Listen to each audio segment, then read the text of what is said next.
Dr. Justor Banda is a medical superintendent for Ndola Teaching Hospital. Before I proceed with the speech, I'll ask Sister Mwila, Renal Nurse for National Heart Hospital, to come in front. The sister in charge for renal unit, Ndola Teaching Hospital, Dr. Mambwe, Dr. Jacyntha, to come in front to say, we'll modify your program a little bit, then I'll say a few words after.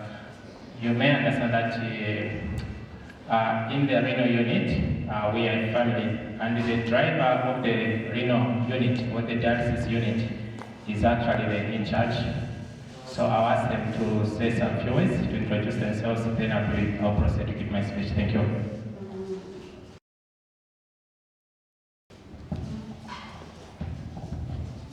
I'm Hilda Mwila from the National Heart Hospital Dialysis Unit. That's where I am currently. But Jacyntha knows me as Sister Mwila from the UTH. I don't have a lot of words to say. I'm so excited, Sister Jacyntha. I'm sure you remember me as a tough Sister Mwila. I was very tough on Jacyntha. Each time she sees me in the unit, she would want to run away. But it was for a good cause. Sister Jacyntha, congratulations. Good afternoon. I'm Jacyntha Chileshe. I'm coming from Ndola Teaching Hospital. I am the one heading the renal unit in Ndola Teaching Hospital. And before Sister Jacyntha relocated to Lusaka here, she was our client. And so we are very glad to be part of this launch of the book and album, because it's really a milestone in that it will help us spread the information on the kidney disease and prevention to where we can't reach. The book will be there to speak for us, to speak to people that we have not been able to reach to. We are able to speak to people in the hospital, but the book will reach those that are not in the hospital. Therefore, we are glad to be part of this event, and we hope for the best for Sister Jacyntha and everyone. Sister Jacyntha, congratulations. Thank you. So I'm Dr. Banda Justor. I'm a kidney specialist, but at the same time, I head the Ndola Teaching Hospital. I acknowledge the presence of Dr. Job, who is the Assistant Clinical Care Specialist, and also our coordinator at MH in terms of transplant. I also acknowledge the Reverend Father Timothy Dovunda, Vicar for the Religious and Dean of the Cathedral, Reverend Fathers, religious men and women, the medical personnel, especially the renal doctors that are here, Dr. Chenga, Dr. Mambwe, the Kidney Foundation of Zambia chairperson, Mr. Fungwa Thompson, the family to Sister Jacyntha, basically the religious community, the press, may I say, all protocol observed. As we indicated before, the permanent secretary could not be here because there's another big celebration that is going on. It's a World Patient Safety Day that will be taking place. Otherwise, we would have loved to be here. So I'll read my speech. It humbles me today to talk to you on this special occasion when Sister Jacyntha launches this very, very important book. Yeah, you may be aware that Sister Jacyntha is a patient on a automated peritoneal dialysis, and she's launching a very, very exciting book entitled "My Journey with Kidney Failure." I don't know the title in November. I was hearing sisters, nephrologists, we called it Forgive me for that, huh? Forgive me for that. So as a speaker myself, I've spent my entire career basically in the renal unit from the time many years ago, in 2008, around 7, when we had 2 dialysis machines with his sister Mira and team. We only had 2 dialysis machines. And there are only 2 centers in the country offering dialysis. It was UTH and Chidela. So that's where I've come from. But today, we are very, very excited that we have the most important big support from the government through His Excellency, the President of Zambia. And that's the reason that as we're talking now, we have got dialysis units literally in every province of the country, with the biggest at UTH and the second at Ndola. And if you go back to 2008, we did not have any kidney specialist. We didn't have. So it was mostly mechanical system. Okay, so I was a nephrologist in 2008, and system when I wasn't a renal specialist, a renal nurse. But today we are happy that she's a fully specialized renal nurse, and I'm specializing nephrologist. And we've got at least 6 specialized nephrologists in the country. So I think this is really exciting news. So just to give you a background where we're coming from. From the time when all patients that needed a kidney transplant in 2008, there was no transplant that was done. But as we are talking from last year and this year, transplants are happening. Okay? You see how much support we're getting from the government. And this to emphasize that the President has really prioritized kidney access to kidney health. So transplant is taking place both locally and abroad, and with the job of coordinating that. Kidney failure, as the book suggests, is a journey that requires support from family, support from friends, support from healthcare workers, and all of us. And it becomes worse when we say permanent kidney failure. It is different when we say reversible kidney failure, because we know that we are going to intervene and the person goes back to his or her normal life. But when we say permanent kidney damage or chronic kidney failure, it means that individual requires all the support. In chronic kidney disease, the patient needs that support, because as Sister Jacyntha said, the world literally changes. The life of the person changes, the eating habits of the person changes, the work environment also changes. If you remember, if someone is undergoing a hemodialysis, it means they have to spend a minimum of 12 to 15 hours in the hospital. So meaning if someone is working, then they have to spend 4 hours on Monday, 4 hours on Tuesday or on Wednesday, and 4 hours on Friday. And there's that time when they have to prepare the dialysis machine. So all in all, you're talking about at least nearly 15 hours in the hospital. But if for someone who is doing peritoneal dialysis, they can do that at home. And it's the reason I'm saying that the life, when in permanent kidney failure, the life of the individual basically changes. However, as I've indicated, we are lucky now, okay, compared to before. We thank the government and the Minister of Health for prioritizing primary health care. That is ensuring that we can detect kidney disease quite early. But also, secondly, the access to kidney treatment has actually improved a lot, because you can access kidney treatment in every province where you are. And secondly, we did not have NEMA before. If I was just to give you roughly the cost of kidney dialysis per month, it exceeds 25,000 per month, sometimes even higher. And this is what the government pays per patient, and this is what also NEMA pays per patient. So that's what I'm saying, the government has significantly improved access to kidney health, okay, by supporting the dialysis units and also by the introduction of NEMA.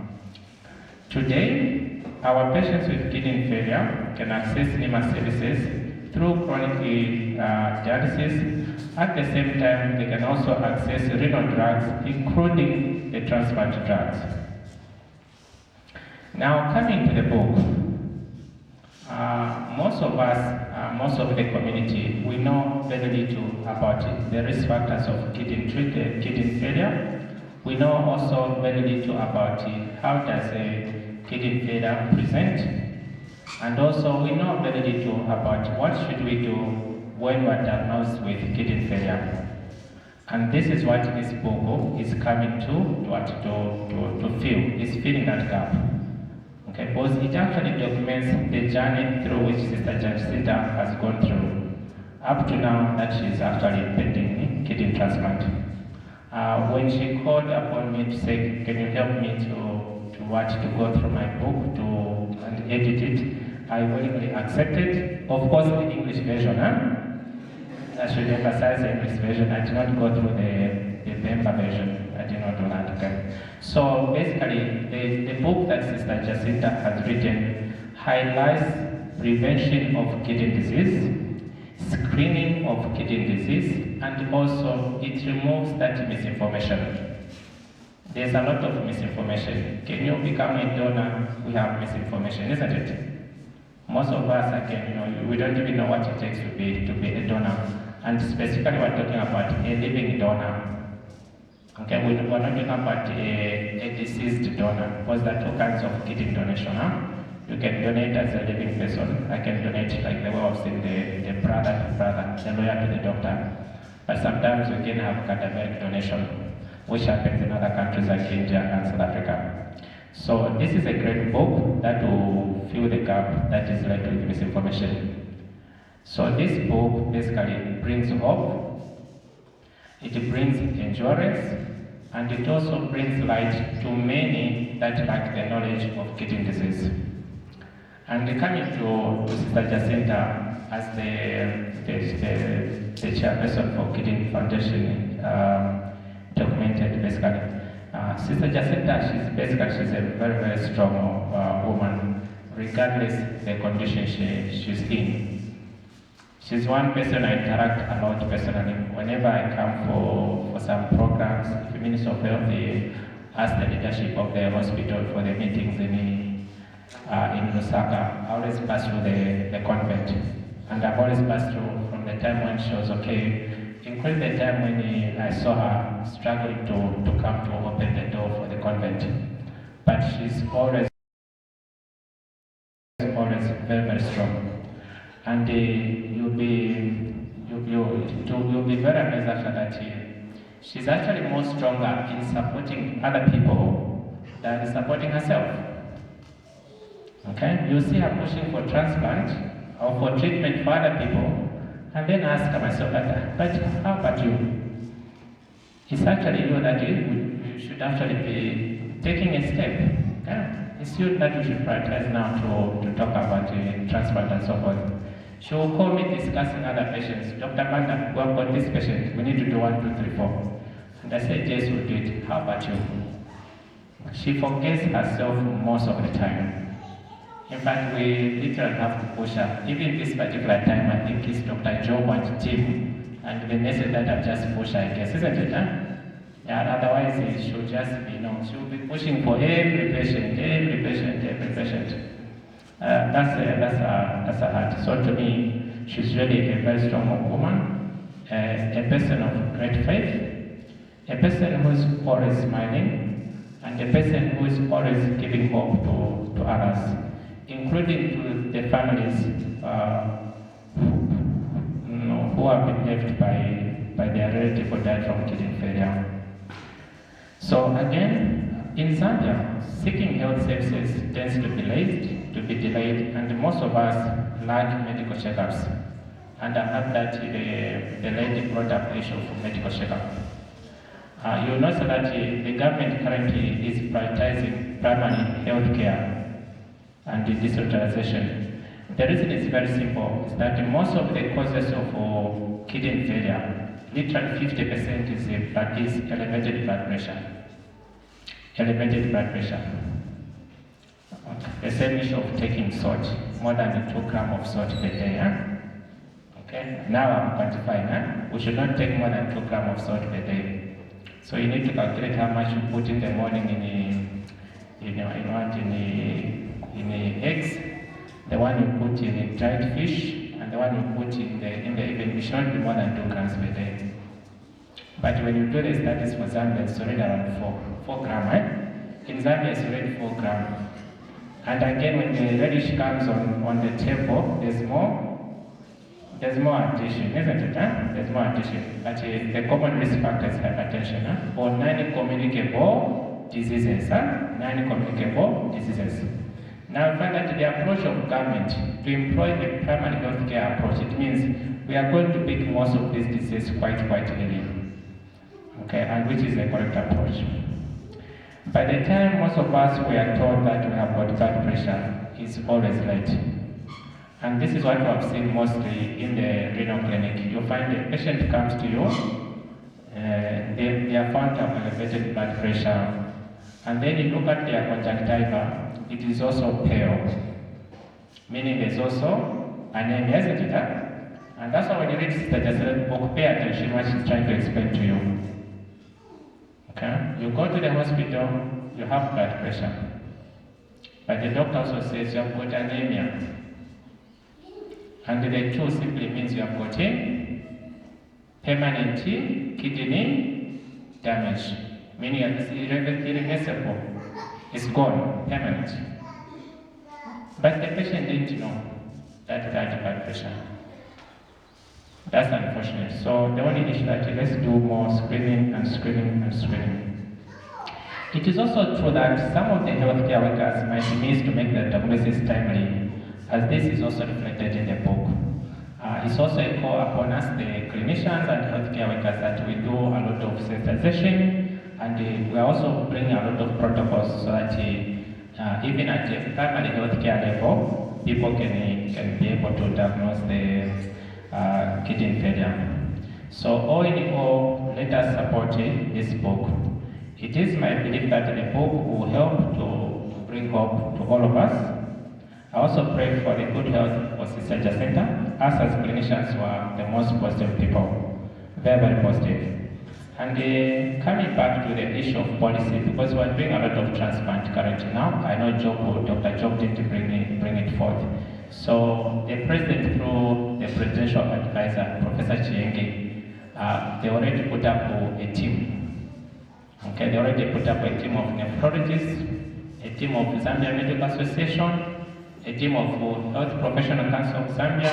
So the document in preparation is already in place. It's already in place, in Dr. Job. So the document is already in place, and this is what is going to guide in terms of doing transplant both locally and so forth. So that was just it. So you can start, there's a strong government support. I'll get five of the books myself and 2 CDs. Okay. And all in all, I pray for Sister Jacyntha, and I thank you all for listening. Thank you.